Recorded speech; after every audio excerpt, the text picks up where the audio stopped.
We sat down recently with executive editor Cindy Hwang to find out what's hot in paranormal romance.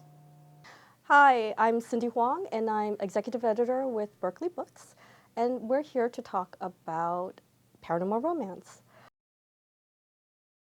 It wasn't until, I think, in the 90s that I really discovered paranormal romance. But again, there wasn't a lot of it. So what I noticed was the internet really helped readers find paranormal romance. With the growth of the internet and of message boards and now blogs, that's really when paranormal romance really started to explode as a genre.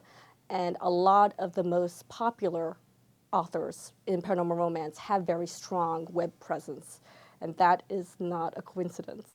What people read really is reflected in popular culture. So we have authors like Charlaine Harris, who's achieved tremendous success with her own books, and then now with HBO's series True Blood has reached even more readers, and that's reflected in other writers as well.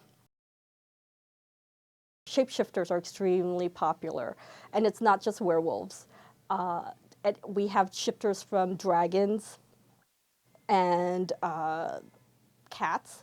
Christine Feehan's current book that's out right now features her leopard people burning wild.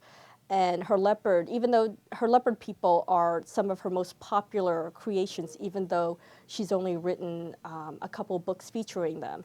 And she's really known for her Carpathians, which is her take on vampires. But the leopard people really touched a chord with her readers, and now people have been clamoring for more. So Christine finally came up with a story that she was happy with, and now I think a lot of readers are going to want to see more of them.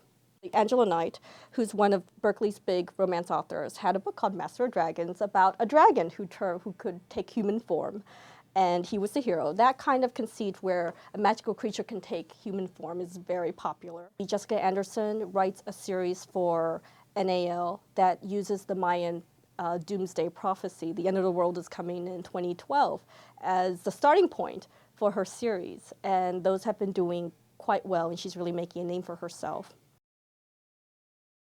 We have Nalini Singh, who first won her Side Changeling series, which features a war in a futuristic Earth between people with great mental powers, the Psi, and shapeshifters, the Changeling. So it's pretty obvious what the books are about.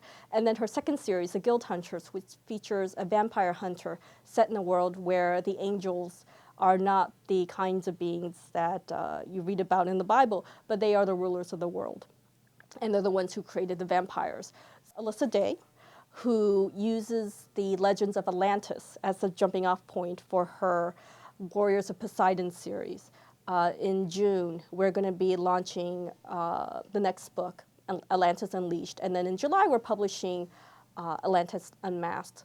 So those books have been doing tremendously well, and she's gained a real following. And these, not only do they feature Atlantean warriors, but they also feature vampires and werewolves. So they're then shifters. Yasmin Galenorn, who's also a very popular author, and she has a book called the Otherworld series, which features 3 supernatural sisters, and they all battle evil and they save the world one monster at a time. Burning Alive, which is the new book by Shannon Butcher, and she's new to the NAL list, and she's a really tremendous talent. She also happens to be the wife of New York Times bestselling author Jim Butcher, and but Shannon's a tremendous writer in her own right.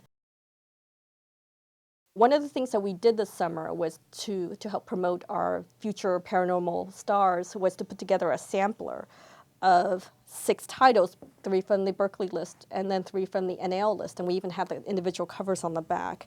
And this is really a great way of introducing readers to a taste of what Berkeley and NAL have to offer in paranormal romance. And we will be handing these out at conventions and conferences for the entire year, but these are really cover the summer months.